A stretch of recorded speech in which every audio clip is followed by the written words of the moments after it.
नमस्कार दोस्तों, आपके साथ मैं संध्या। दोस्तों, आज हम बात करेंगे टीवी सीरियल्स के बारे में। अभी लॉकडाउन का समय चल रहा है, तो आप सभी लोग घर पर होंगे और टीवी सीरियल्स का भरपूर आनंद उठा रहे होंगे।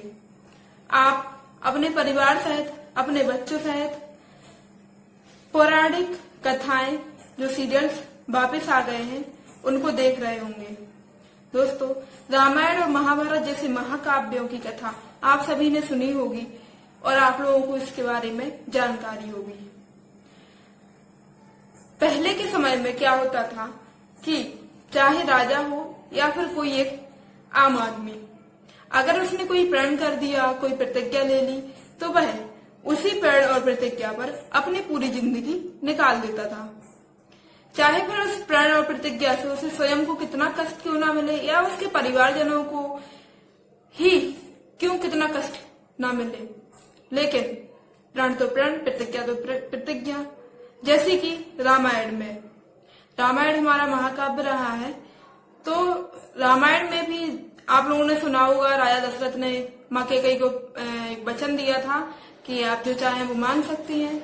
तो क्या होता है कि सुबह श्री रामचंद्र जी का राज्याभिषेक होने वाला होता है और माँ कैकेयी की बुद्धि फिर जाती है और वो महाराज दशरथ को वही वचन याद दिलाकर श्री राम जी को वनवास दिला देती हैं और अपने पुत्र को राजा बनाने की मांग करती हैं।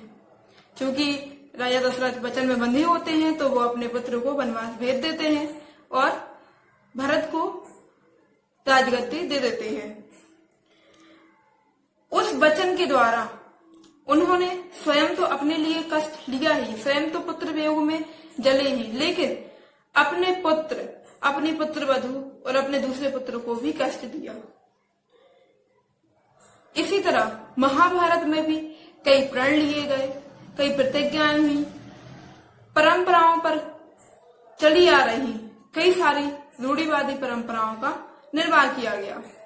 दोस्तों, आप लोग भी अपने बच्चों को रामायण महाभारत जैसे संस्कार जरूर दें, लेकिन हर काव्य में, हर कथा में कुछ ना कुछ छोटी छोटी सी ऐसी बातें होती हैं जिन्हें शायद हम गौर नहीं करते हैं, और उन्हीं बातों के द्वारा हम एक नई स्थिति, नए विनाश का रूप धारण करा देते हैं। जैसे कि आप सभी जानते ही हैं कि विश्व का सबसे बड़ा महाकाव्य महाभारत रहा है, तो आज हम लोग महाभारत पर ही बात करेंगे। आज हम बात करेंगे महाभारत के कुछ महत्वपूर्ण बिंदुओं के बारे में। महाभारत की कथा शुरू होती है महाराज शांतनु से। महाराज शांतनु हस्तिनापुर के बहुत ही न्यायी और पराक्रमी राजा थे। वह एक मछुआरे की बेटी सत्यवती से बहुत प्रेम करते थे और उसके वियोग में विचलित रहने लगे। यह स्थिति जब गंगा पुत्र भीष्म ने देखी तो उन्हें सहन नहीं हुआ और वह अपने पिता के सुख के लिए उस मछुआरे के पास गए और शादी का प्रस्ताव रखा। उस मछुआरे ने भीष्म की बात सुनी और भीष्म से कहा कि यदि मैं अपने पुत्री की शादी महाराज शांतनु से कर देता हूं तो उसे क्या लाभ मिलेगा? राजा आप बनोगे, आपकी माँ राजमाता बनेगी, उसे क्या लाभ मिलेगा? आप एक प्रण दीजिए कि आप उस राज्य के राजा नहीं बनेंगे। तभी भीष्म पितामह एक प्रण लेते हैं कि मैं आजीवन ब्रह्मचर्य का पालन करूंगा और हमेशा हस्तिनापुर के सिंहासन की दास बनकर रक्षा करूंगा, राजा कभी नहीं बनूंगा। क्योंकि भीष्म पितामह को इच्छा मृत्यु का वरदान था, तो उन्होंने अपने पिता की खुशी के लिए माता सत्यवती से उनका विवाह करा दिया। माता सत्यवती के यहाँ एक पुत्र ने जन्म लिया जिसका नाम हुआ विचित्रवीर। विचित्रवीर की 3 संतानें हुई, धृतराष्ट्र, पांडु और विदुर। क्योंकि विदुर एक दासी पुत्र थे और धृतराष्ट्र जन्म से ही अंधे थे, इसलिए हस्तिनापुर का राजा महाराज पांडु को बनाया गया। धृतराष्ट्र का विवाह गांधार की राजकुमारी गांधारी से हुआ और जब गांधार कुमारी के भाई शकुनि को यह पता चला कि जिस व्यक्ति से मेरी बहन का विवाह होने जा रहा है वह जन्म से ही अंधा है, तो उसने उसी क्षण संकल्प किया कि मैं इस बात का बदला हस्तिनापुर से लूंगा और वह गांधार राज से हस्तिनापुर के लिए हमेशा के लिए आ गया। इस प्रकार महाराज पांडु को किसी कारणवश संन्यास लेना पड़ा और उन्होंने राज्य का त्याग कर दिया। अब कुछ समय के लिए हस्तिनापुर राज्य का कार्यकारी राजा के रूप में धृतराज को राजा बना दिया गया। धृतराज के 100 पुत्र हुए और महाराज पांडु के 5 पुत्र हुए, युधिष्ठिर, भीम, अर्जुन, नकुल और सहदेव। अब महाराज पांडु की वन में ही मृत्यु हो चुकी थी, तो उनके 5 पुत्र अपनी माता सहित हस्तिनापुर वापस आ गए। राजा धृतराज ने पांडु के पुत्र युधिष्ठिर का राज्याभिषेक नहीं किया और राज्य की लालसा में खुद ही राजा बने रहे। अब धृतराज के 100 पुत्र भी बड़े हो रहे थे और शकुनि जो कि उनका मामा था वो पांडु पुत्रों के लिए उसके कानों में हमेशा से जहर भरता रहा। जब युधिष्ठिर बड़े हो गए तो सबके कहने पर राजा धृतराज ने उनका युवराजाभिषेक करा दिया। अब दुर्योधन को यह बात बिल्कुल भी अच्छी नहीं लगी, जो कि धृतराज का सबसे बड़ा पुत्र था। उसने अपने मामा शकुनि जो कि एक कुटिल नीति का था, उसके साथ मिलकर पांडु पुत्रों के लिए एक ऐसे महल का आयोजन कराया जो कि आग लगते ही जल जाए। उस भवन का नाम था लाक्षागृह, जो कि वर्णाव्रत में बनाया गया था। लाक्षागृह पांडु पुत्र तथा उनकी माता को जलाने के विशेष उद्देश्य से बनाया गया था, लेकिन पांडु पुत्र अपने साहस से, अपनी वीरता से वहां से बच निकले और जाकर वन में प्रवास करने लगे। तभी द्रौपदी कुमारी द्रौपदी का स्वयंवर था और वहां सभी लोग आमंत्रण किए गए थे। हर राज्य के राजा युवराज वहां पर उपस्थित थे और हस्तिनापुर का युवराज जो कि अब दुर्योधन हो चुका था, तो वो भी वहां पर अंगराज कर्ण के साथ उपस्थित था। अंगराज कर्ण जो कि सिर्फ और सिर्फ अपने सम्मान के लिए दुर्योधन का साथ देने लगे, दुर्योधन के मित्र बन गए और उन्हें वचन दिया कि मैं हमेशा अपने मित्र यानी कि दुर्योधन की रक्षा करूंगा। अब सभी लोग पांचाल में द्रौपदी के स्वयंवर के लिए पहुंचे और वहां पर किसी ने भी उस प्रतियोगिता में विजय प्राप्त नहीं कर पाए। जब कर्ण उस मछली की आंख को भेदने लगे, तब द्रौपदी ने उन्हें यह कहकर मना कर दिया कि मैं सूत पुत्र से शादी नहीं कर सकती हूँ, और यह बात कर्ण को अपमानजनक लगी। उसने इस बात को अपना अपमान समझा। अंत में वह प्रतियोगिता अर्जुन ने जीती और द्रौपदी के साथ विवाह करने के लिए वह वन में अपनी माता के पास गए। जब वह अपनी माता के पास पहुंचे तो उनकी माता ने उनसे कहा कि जो कुछ भी दान में लाए हो वो 5 भाई आपस में बांट लो। क्योंकि वो पूजा कर रही थी तो उन्होंने देखा नहीं कि दान में क्या लाए हैं। अब द्रौपदी 5 पुरुषों से शादी कैसे कर सकती थी, लेकिन अगर वो किसी एक व्यक्ति से शादी करती तो 4 पुत्रों को संन्यास लेना पड़ता। धर्म संकट में पड़कर द्रौपदी ने पांचों पांडु पुत्रों से शादी की और जब पांडु पुत्र वापस अपनी माता और महारानी द्रौपदी के साथ हस्तिनापुर पधारे और उन्होंने अपना हिस्सा मांगा।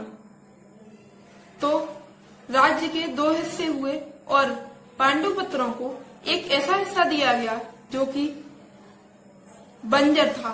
ऐसी भूमि का टुकड़ा था जो कि बंजर था और जहां पर नागों का, सर्पों का राज हुआ करता था। पांडुपुत्रों ने अपने साहस से, अपने पराक्रम से उसको भी एक भव्य राज्य बना दिया, एक भव्य निर्माण कराया जिसको इंद्रप्रस्थ के नाम से जाना गया। अब इंद्रप्रस्थ में एक सभा बुलाई गई जिसके लिए एक विशेष महल का निर्माण कराया गया। उस महल की एक विशेषता थी कि जहां थल होता था वहां लगता था जैसे जल भरा हुआ है, जहां जल होता था वहां लगता था कि थल है, चलने के लिए जमीन है।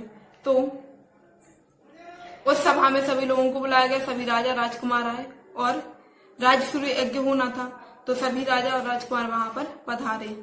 वहां पर दुर्योधन भी पहुंचा, लेकिन उसने इस चीज को नहीं देखा। वो जहां जल था वहां पर थल समझकर वहां पे चला गया और फिसलकर गिर गया पानी में ही। तो द्रौपदी थोड़ा सा हंस गई। उसकी किसी उद्दंडता के कारण उसको निशस्त्र कर दिया गया और यह बात उसको बहुत ही अपमानजनक लगी और उसने उसी समय निर्णय किया कि मैं कुछ ऐसा करूंगा कि जिससे पांडु पुत्रों की रूह तक कांप जाएगी। फिर उसने अपने मामा के साथ मिलकर एक योजना बनाई। हस्तिनापुर में महाराज युधिष्ठिर और महारानी द्रौपदी का सम्मान करने के लिए बुलाया गया और वहां पर युद्ध सभा का आयोजन किया गया। क्योंकि दुर्योधन को हमेशा से ही इंद्रप्रस्थ के सुख वैभव से जलन रही और वो हमेशा से चाहता था कि इंद्रप्रस्थ का राजा मैं बनूं। तो जब वो हस्तिनापुर आए युधिष्ठिर और द्रौपदी, उनके चारों भाई, तो उसने युद्ध सभा में छल किया और छल करके उनके चारों भाई तथा द्रौपदी को अपने दास दासियां बना ली। अब वो द्रौपदी से उस अपमान का बदला भी लेना चाहता था, इसलिए उसने द्रौपदी के चीरहरण का आदेश दिया। दुशासन द्रौपदी को खींच कर लाया और उनका चीरहरण करने लगा, लेकिन उनके सखा श्री कृष्ण भगवान थे और उनकी कृपा से द्रौपदी का कोई बाल विवाह का न कर सका। लेकिन द्रौपदी, जो कि कुरु वंश की कुलवधू थी, उसका चीरहरण होता रहा और सभी धर्म के महाज्ञानी वहां पर बैठे बैठे मौन रहे, क्योंकि वो सभी अपने अपने प्रण से बंधे हुए थे। धृतराष्ट्र अपने पुत्र मोह में कुछ नहीं बोला। भीष्म पितामह, उन्होंने प्रण दिया था कि मैं सिंहासन के विरुद्ध शब्द भी नहीं कहूंगा। गुरु द्रोणाचार्य, वो अपने पुत्र मोह के चक्कर में कुछ भी नहीं बोले। और अंगराज कर्ण, उन्होंने द्रौपदी के उन शब्दों को अब भी अपने अपमान में संजो के रखा था, इसलिए उन्होंने भी कुछ नहीं कहा। सभी लोग मौन रहे और इसका परिणाम बहुत ही विनाशकारी, क्योंकि युद्ध सभा में वो अपना सब कुछ हार चुके थे। हर चीज उन्होंने दांव पर लगा दी थी, राजपाट से लेकर हर चीज उन्होंने अपनी हार दी थी दुर्योधन के सामने। तो उन्हें दंड स्वरूप वनवास दिया गया, 12 साल का वनवास और 1 साल का अज्ञातवास। जब धृतराष्ट्र पुत्र दुर्योधन और उसके मामा शकुनी उस वनवास को विफल ना कर सके, तो उन्होंने एक योजना बनाई कि हम उनको भूमि का एक भी टुकड़ा नहीं देंगे। जब वो लोग वापस आए, 5 पुत्र पांडु के, तो उन्होंने महाराज धृतराष्ट्र से अपना हक मांगा। तब दुर्योधन ने सीधे सीधे मना कर दिया कि मैं इन्हें कुछ भी नहीं दूंगा। तब श्री कृष्ण जी बोले कि कम से कम उन्हें 5 गांव दे दो जिन पर उनका स्वतंत्र अधिकार होना चाहिए। लेकिन दुर्योधन ने कहा कि मैं उन लोगों को एक सुई की नोक के बराबर भी जगह नहीं दूंगा। फिर क्या था, युद्ध शुरू हुआ, जो कि बहुत ही ज्यादा अनिवार्य था पुरानी परंपराओं को तोड़ने के लिए। सभी पड़ोसी राज्यों को, संबंधी राज्यों को संदेशा भिजवाया गया कि युद्ध के लिए तैयार हो जाएं। यदुवंश जो कि एक मैन भूमिका रखता था युद्ध में, इसलिए श्री कृष्ण भगवान जी ने यह कहा कि अगर मुझसे कोई कुछ चाहता है तो सबसे पहले मेरे समक्ष आकर मुझसे मांग ले। यह बात जब दुर्योधन को पता चली, अर्जुन को पता चली, तो दोनों कृष्ण भगवान से मांगने के लिए पहुंच गए और दुर्योधन जाके श्री कृष्ण के सराहने जो आसन लगा था उस पर जाकर बैठ गया और अर्जुन जाकर उनके चरणों के पास बैठ गए। जब श्री कृष्ण भगवान की निद्रा खुली, उनकी आंखें खुली, तो उन्होंने देखा, सबसे पहले उनकी नजर उनके चरणों की तरफ बैठे अर्जुन पर पड़ी, तो उन्होंने अर्जुन से कहा कि मांगो पार्थ, क्या चाहते हो। तभी दुर्योधन भड़क गया और बोला, नहीं, पहले मैं आया था तो मुझे देना चाहिए। तो कृष्ण भगवान बोले, नहीं, मुझे तो पहले पार्थ दिखाई दिया बैठा हुआ, तो बोला आप पक्षपात कर रहे हैं और ऐसा नहीं है, मैं सबसे पहले आया था। कृष्ण भगवान ने कहा, अगर आप सिर पे बैठोगे तो दिखाई थोड़ी दोगे, आप मांगने के लिए याचक हो, अगर याचक की तरह रहोगे तभी तो कुछ दे पाऊंगा। लेकिन फिर भी अर्जुन ने कहा कि नहीं, तुम अगर माधव, यानी कि वो कृष्ण भगवान को माधव कहते थे, तो माधव के पास आए हो तो कुछ ना कुछ लेकर जरूर जाओगे। और कृष्ण भगवान ने कहा कि पार्थ, मांगो क्या चाहते हो। तो अर्जुन ने श्री कृष्ण भगवान को अपने पक्ष में ले लिया, क्योंकि एक पक्ष में श्री कृष्ण खड़े थे और एक पक्ष में उनकी अद्वितीय सेना, जिसका कोई तोड़ नहीं था। और दुर्योधन बहुत खुश हुआ, उसने श्री कृष्ण भगवान की नारायणी सेना मांगी। श्री कृष्ण भगवान निशस्त्र थे, क्योंकि उनके बड़े भाई बलदाऊ ने यह वचन दिया था कि मैं और मेरा भाई कृष्ण किसी भी पक्ष की तरफ से शस्त्र नहीं उठाएंगे। तो कृष्ण भगवान शस्त्र उठाकर युद्ध नहीं कर सकते थे, इसलिए वह अर्जुन के सारथी बने। अब युद्ध शुरू हुआ, लेकिन एक चिंता थी, बड़ी विकट चिंता, कि जो हस्तिनापुर के सर्वसेनापति थे भीष्म पितामह, उनका कोई तोड़ नहीं था। ना तो उन्हें कोई परास्त कर सकता था और ना ही उनका कोई वध कर सकता था। यद्यपि उन्हें इच्छा मृत्यु का वरदान भी था, इसलिए उन्हें परास्त करना असंभव था। और अगर वो उस युद्ध में खड़े रहते हैं तो पांडवों का युद्ध जीतना असंभव था। और वहां एक तरफ अर्जुन जब कुरुक्षेत्र में पहुंचता है युद्ध करने के लिए, तो वो विचलित हो जाता है सभी अपनों पर देखकर, और श्री कृष्ण भगवान से कहते हैं कि हे ईश्वर, हे भगवान, हे माधव, मैं यह युद्ध कैसे करूं। मेरे सारे सगे संबंधी इस कुरुक्षेत्र में खड़े हैं, मैं इनका वध कैसे कर सकता हूं। तभी कृष्ण भगवान उन्हें समझाते हैं कि यह शरीर नश्वर होता है, यह शरीर बनता है और नष्ट हो जाता है, लेकिन इसके अंदर जो आत्मा रहती है वो ना तो जल सकती है, ना पानी से गल सकती। आत्मा परमात्मा का ही अंश होता है। तब अर्जुन कहता है कि हे माधव, मुझे इन सभी शरीरों में अपने सगे संबंधी नजर आ रहे हैं, मैं इन पर प्रहार कैसे करूं। तभी कृष्ण भगवान कहते हैं कि कार्य करना तुम्हारा काम है, जीवन लेना या देना तुम्हारा काम नहीं है। अगर तुम इन सभी का वध नहीं करोगे तो मैं निश्चित ही इन सभी का वध कर दूंगा। सृष्टि का बनाना, सृष्टि का मिटाना सभी ईश्वर के हाथ में है, तुम्हारे हाथ में नहीं। तुम तो सिर्फ एक माध्यम हो जो इस धर्म, इसलिए अपना कर्म करो। और सृष्टि का सृजन करना और नष्ट करना सब ईश्वर के हाथ में होता है। इसलिए हे पार्थ, तुम आलस और मोह त्याग कर सिर्फ अपना कर्म करो, अपने लक्ष्य पर ध्यान दो और यह युद्ध करो। पांडु की सेना का ध्वंस करते रहते हैं। यह सब दृश्य देखकर श्री कृष्ण भगवान को बहुत ही ज्यादा गुस्सा आ जाता है, क्रोधित हो जाते हैं और वो भीष्म को मारने के लिए रथ का पहिया हाथ में ले लेते हैं।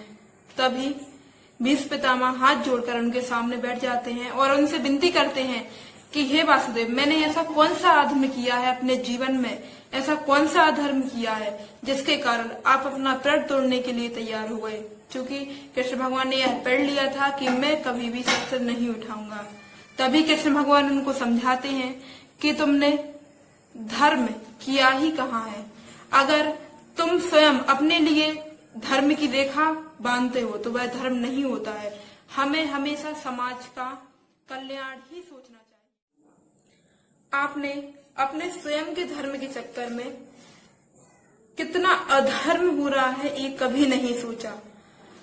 आपने आजीवन ब्रह्मचर्य का प्रण लेकर अच्छा किया, लेकिन राजा ना बनने का प्रण लेकर अपनी प्रजा के भविष्य के बारे में विचार ही नहीं किया। आपने कभी निर्णय ही नहीं लिए। जब पांडु ने संन्यास लिया तब आपने अपना कोई निर्णय नहीं लिया। आपने धृतराष्ट्र को राजा बनने दिया, आपने युद्ध सभा का आयोजन होने दिया, आपने अपने कुलवधु का चीर वस्त्र हरण होने दिया। आपने इस युद्ध पर भी कोई निर्णय नहीं दिया। आपने हमेशा स्वयं के धर्म को माना। आपने अपने प्रण, अपनी प्रतिज्ञाओं को सर्वोच्चतम माना। आपने कभी ये विचार ही नहीं किया है कि मेरी प्रण, मेरी प्रतिज्ञा से किसी दूसरे व्यक्ति को भी कितनी पीड़ा पहुंच सकती है। वास्तव में आपने इस महायुद्ध को टालने जैसा कोई निर्णय ही नहीं लिया है। अगर आप चाहते तो ये युद्ध आज टल सकता था। अगर आप अकेले ही इस रणभूमि में खड़े हो जाएं, तो किसी की भी इतनी हिम्मत नहीं जो आपको परास्त कर सके। लेकिन आपने कभी ऐसा सोचा ही नहीं। आपने सिर्फ स्वयं के धर्म को बचाने का प्रयास किया। फिर बाद में कृष्ण भगवान भीष्म को अपना दिव्य रूप दिखाते हैं और उन्हें समझाते हैं कि अब भी समय है, तुम अपने शस्त्र त्याग दो और इस धर्म युद्ध में सहभागी बनो। क्योंकि भीष्म पितामह को इच्छा मृत्यु का वरदान था और उन्हें केवल एक ही व्यक्ति मार सकता था, शिखंडी। अब शिखंडी आता है और भीष्म पितामह अपने शस्त्रों का त्याग कर देते हैं और घायल हो जाते हैं तथा बाणों की सैया पे लेट जाते हैं। और अब बारी आती है गुरु द्रोणाचार्य की। गुरु द्रोण जो कि सभी शिष्यों को एक समान समझते थे, चाहे शिष्य में उनका खुद का पुत्र ही क्यों ना हो, वो सभी शिष्यों को एक दृष्टि से देखते थे। और महान धनुर्धारी होने के साथ साथ हर शस्त्रों में वो निपुण थे। हर शस्त्र का उन्हें ज्ञान था। महर्षि भारद्वाज ने उन्हें स्वयं ज्ञान दिया था। अगर भीष्म पितामह के बाद दूसरा कोई स्थान प्राप्त करने योग्य था तो वो थे गुरु द्रोणाचार्य। गुरु द्रोणाचार्य के पास जब एक खबर पहुंचती है कि उनका पुत्र अश्वत्थामा मारा गया तो बहुत व्याकुल हो जाते हैं और क्रोध की अग्नि में जलने लगते हैं। उन्हें इतना क्रोध आता है कि वो सब कुछ भूल जाते हैं और प्रलय बाण निकाल लेते हैं। सारी सृष्टि को एक साथ ही मारने के लिए सोचते हैं। तभी कृष्ण भगवान यह देखकर क्रोधित हो जाते हैं और वह गुरु द्रोणाचार्य को समझाते हैं कि आप ने कभी एक गुरु का पद देखा ही नहीं। आप हमेशा शिक्षक बनकर रहे। गुरु वह होता है जो अपनी विद्या का दान करता है, लेकिन आपने व्यापार किया है। आपने अपने शिष्यों को विद्या सिखा के शस्त्रों की आपने अपने शिष्यों द्वारा प्रतिशोध लिया और आप अपने पुत्र की मोह में इतने बंधे रहे कि आपने कभी उचित और अनुचित देखा ही नहीं, धर्म और अधर्म देखा ही नहीं। आप हमेशा एक उचित निर्णय ले ही नहीं पाए। आपने कभी एक निर्णय लिया ही नहीं और आपने अपने पुत्र को कभी ऐसी शिक्षा ही नहीं दी है कि वो एक उचित निर्णय ले पाए, कि वह अधर्म के पक्ष में ना जाए। आपने कभी अपने पुत्र को इतना सज्ज किया ही नहीं कि वो अपना रक्षण खुद कर सके, वो स्वयं ज्ञान प्रकाशित कर सके। अब भी समय है गुरु द्रोणाचार्य, आप अपने शस्त्र त्याग दीजिए और एक निर्णय लीजिए तथा इस धर्म युद्ध के भागी बनिए। ऐसा सुनकर गुरु द्रोणाचार्य अपने शस्त्र त्याग देते हैं और उनका वध धृष्टद्युम्न कर देते हैं। अब कुरुक्षेत्र में आमना सामना होता है अर्जुन और कर्ण का। अर्जुन और कर्ण का युद्ध चलता है, महासंग्राम होता है, महायुद्ध होता है और अंत में युद्ध के बीच में ही कर्ण का पहिया जमीन में धंस जाता है। तो कृष्ण भगवान से कहते हैं कि हमारे साथ ही ऐसा क्यों हुआ, और मैं तो विश्व का सर्वश्रेष्ठ दानवीर हूँ, सर्वश्रेष्ठ धनुर्धारी हूँ, मेरे पास सारी विद्याएं हैं, मेरे पास सारी शस्त्र विद्याएं हैं, तो मेरे साथ ऐसा क्यों हुआ? मैंने ऐसा क्या धर्म किया? मैंने हमेशा अपना वचन निभाया, मैंने जो अपने मित्र को वचन दिया वो निभाया और मैंने हमेशा अपने प्रण पूरे किए हैं। तब कृष्ण भगवान समझाते हैं कि आपने सिर्फ अपना स्वार्थ देखा है, अपने स्वार्थ के लिए अपना धर्म बनाया है। धर्म किसी के स्वार्थ के लिए नहीं होता है, धर्म सभी के रक्षण हेतु होता है, धर्म में करुणा होती है। लेकिन आपने सिर्फ अपने सम्मान के लिए उस दुर्योधन का साथ दिया, क्योंकि उस दुर्योधन ने आपको सम्मान दिया, आपके सामर्थ्य को देखा, लेकिन आपने कभी ये सोचा ही नहीं कि आप सिर्फ अपने सम्मान पाने के चक्कर में दूसरों के साथ कितना अधर्म करते जा रहे हैं, अधर्म पर अधर्म करते जा रहे हैं। आपको कभी अधर्म दिखाई ही नहीं दिया और आपने कभी उचित निर्णय लिया ही नहीं। आप सिर्फ यह दिखाने के चक्कर में रहे कि मैं अर्जुन से सर्वश्रेष्ठ धनुर्धारी हूँ। इसी होड़ में आपने अपना जीवन निकाल दिया। आपने कभी ये सोचा ही नहीं कि मैं सिर्फ एक प्रतियोगिता जीतने के लिए जिंदगी भर अधर्म कर रहा हूँ। और बाद में फिर कर्ण को अपने धर्म का ज्ञान होता है और कर्ण समझ जाता है कि मेरा सारा जीवन, मेरे जीवन की तपस्या सारी निरर्थक हो गई है। मैंने अपनी जिंदगी में कुछ भी ऐसा नहीं कर पाया है जो कि मेरी रक्षा कर सके, और कर्ण का भी वध हो जाता। और भीम धृतराष्ट्र के 100 पुत्रों का वध करने का प्रण करता है और वह दुशासन समेत उसके 99 भाइयों का वध कर देता है। अब बारी आती है दुर्योधन की। तो दुर्योधन के माता पिता बहुत ही ज्यादा विचलित हो जाते हैं। उनकी माँ वेदव्यास जी के पास जाती है, वो कहते हैं कि इसका कोई निवारण बताइए। तो वो कहते हैं कि आप जो हमेशा से अपनी आंखों पे पट्टी बांधे रहती थी, अगर आप अपने एक पुत्र को बचाना चाहती हैं तो आप बचा सकती हैं। आपकी जीवन भर की तपस्या आपकी आंखों में है। आप जिस पुत्र की तरफ देखेंगी आपका वो पुत्र लोहे का बन जाएगा, तो उसका कोई भी वध नहीं कर सकता है। गांधारी कुरुक्षेत्र में पहुंचती हैं और दुर्योधन के पूरे शरीर को देखती हैं। दुर्योधन पूरा निवर्स्त होकर अपनी माँ के सामने जा रहा होता है। तो कृष्ण भगवान कहते हैं कि एक दूध पीता हुआ बच्चा भी जब थोड़ा बड़ा हो जाता है तो उसे अपने माँ के सामने ऐसे जाने में शर्म लगती है, लेकिन तुम किस मिट्टी के बने हो। दुर्योधन समझ जाता है, वो अपने गुप्त अंग में पत्तों को अपने अंग में लपेट लेता है। और जब कुरुक्षेत्र में पहुंचता है, युद्ध भूमि पर पहुंचता है, तो भीम उसको मारने में असफल रहता है। तो भीम कहते हैं कि अब इसको कैसे मारा जाए, वासुदेव कुछ बताइए। लेकिन वासुदेव से बलदाऊ पहले ही, उनके भाई पहले ही वचन ले लेते हैं कि अब तुम धृतराष्ट्र के 99 पुत्रों की मृत्यु हो चुकी है, अब तुम इनकी मदद नहीं करोगे, अब तुम इन्हें कुछ भी नहीं बताओगे पांडु पुत्रों को। तो वासुदेव मना कर देते हैं कि मैं वचन से बंधा हुआ हूँ।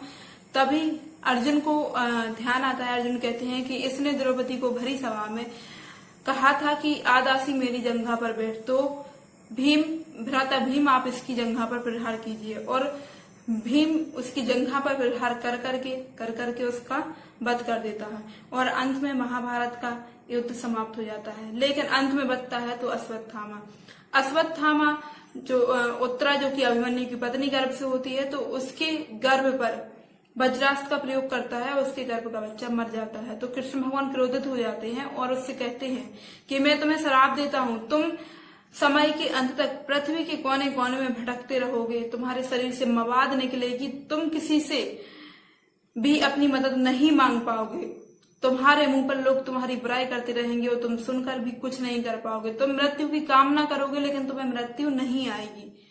और बाद में सब कुछ समाप्त हो जाता है। पूर्णतः महाभारत का युद्ध समाप्त हो जाता है और युधिष्ठिर राजा बनकर अपने चारों भाइयों तथा परिवार सहित हस्तिनापुर जाते हैं। वहां पर हस्तिनापुर के राजा धृतराष्ट्र भीम, जो कि उनके 100 पुत्रों का वध किया था, उन पर इतने ज्यादा क्रोधित होते हैं और वो क्रोध की अग्नि में जल रहे होते हैं तथा भीम को मार देना चाहते हैं। जब वह वहां पहुंचते हैं तो वो वहां द्वार पर भीम और युधिष्ठिर समेत सबका स्वागत करने के लिए खड़े होते हैं। तो भीम से कहते हैं कि आओ पुत्र, मैं तुम्हें आलिंगन दे दूं, आओ पुत्र, मैं तुम्हें गले लगा लूं। कृष्ण भगवान समझ जाते हैं और कृष्ण भगवान भीम को रोककर उस जो भीम का पुतला बनाया था उस पुतले को महाराज दशरथ के सामने खड़ा कर देते हैं और महाराज दशरथ इतने जोर से जकड़कर उस पुतले को पकड़ते हैं कि पुतला राख राख होकर नीचे ढेर हो जाता है।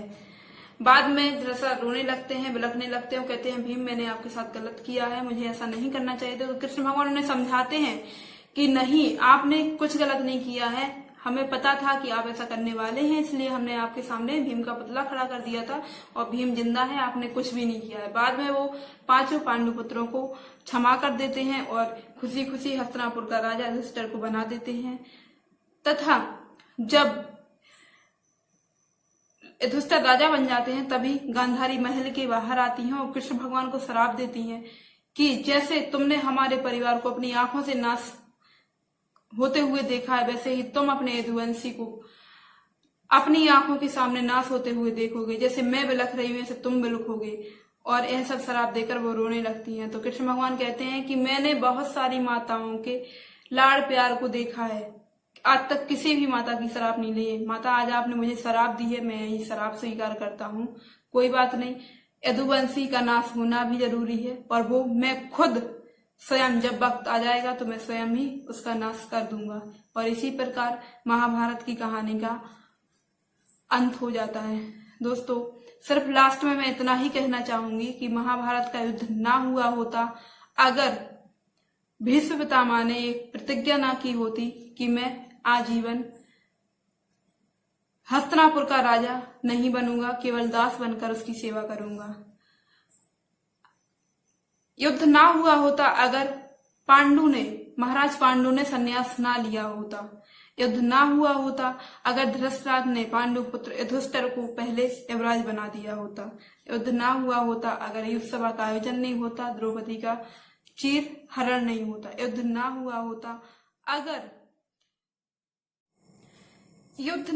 होता अगर जब पांडु पुत्रों ने केवल 5 गांव ही मांगे थे स्वतंत्र राज्य करने के लिए, अगर वो दे देते तो युद्ध ना हुआ होता। युद्ध ना हुआ होता अगर शकुनी को उसी वक्त बाहर निकाल दिया जाता तो युद्ध कभी नहीं होता, गांधार भेज दिया जाता उसको।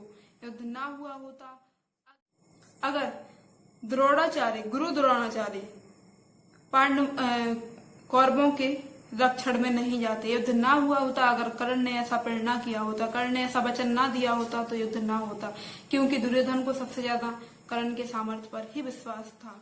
युद्ध ना हुआ होता अगर धर्म के महाज्ञानी इस युद्ध में नहीं होते तो भीष्म पितामह, गुरु द्रोणाचार्य और कर्ण जैसे महायोद्धा इस युद्ध में अधर्म पक्ष में रहे और युद्ध जरूरी हो गया।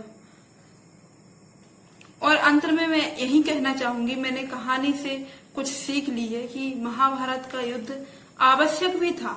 उन पुरानी परंपराओं को बदलने के लिए, वो चले आ रहे कई सदियों से प्रण, वचन, प्रतिज्ञा, इन सब को बदलने के लिए महाभारत का युद्ध बहुत ही जरूरी था। नया विकास करने के लिए, नया रूप देने के लिए महाभारत का युद्ध बहुत ही आवश्यक था। महाभारत में हमेशा यही सिखाया गया है कि धर्म पर कैसे चलना है। अगर हमारे एक झूठ बोलने से कुछ अच्छा काम हो रहा है, किसी की जान बच रही है, तो हमें वो बोल देना चाहिए, उसमें कोई भी गलत बात नहीं है। लेकिन कभी कभी ऐसा भी होता है कि हम अपनी राह भटक जाते हैं, हमें ऐसा कभी नहीं करना है। हमें सीख लेनी चाहिए उस अभिमन्यु से, जो 14-15 वर्ष की आयु में भी एक महान वीर योद्धा की तरह रणभूमि में खड़ा रहा और अपने प्राण तक दे दिए, लेकिन उसके मुख से उफ तक नहीं निकला, उसने अपने शस्त्र नहीं त्यागे। अगर अभिमन्यु उस समय पर जीवित रहता तो वो अर्जुन और कर्ण की भांति ही सर्वश्रेष्ठ योद्धा बनता। हमें सीख लेनी चाहिए द्रौपदी से, जो इतनी कठिन समस्या, इतनी विपरीत परिस्थितियों में भी अपना धैर्य बनाए रखी। हमें अपनी बेटियों को सिखाना चाहिए कि हम कैसे अपनी रक्षा कर सकते हैं, कैसे हम दूसरों को दंड दे सकते हैं। हमें अपनी बेटियों को इतना सुदृढ़, इतना धैर्यवान बनाना चाहिए, इतना साहस देना चाहिए, किसी के सामने झुके ना। अगर कोई गलत कर रहा है तो उसका साहस बढ़ाए ना, उसका विरोध करें, उसको दंड दें। और अंत में मैं यही कहना चाहूंगी कि धरती पर जब जब धर्म की हानि होगी, जब जब धर्म के साथ खेला जाएगा, धर्म का उल्लंघन किया जाएगा, तब तब किसी न किसी रूप में महाभारत होता ही रहेगा और होगा। परंपरागत रीतियों को चेंज करने के लिए, परंपराओं को बदलने के लिए तथा प्रणव प्रतिज्ञाओं को बदलने के लिए तो होता रहेगा।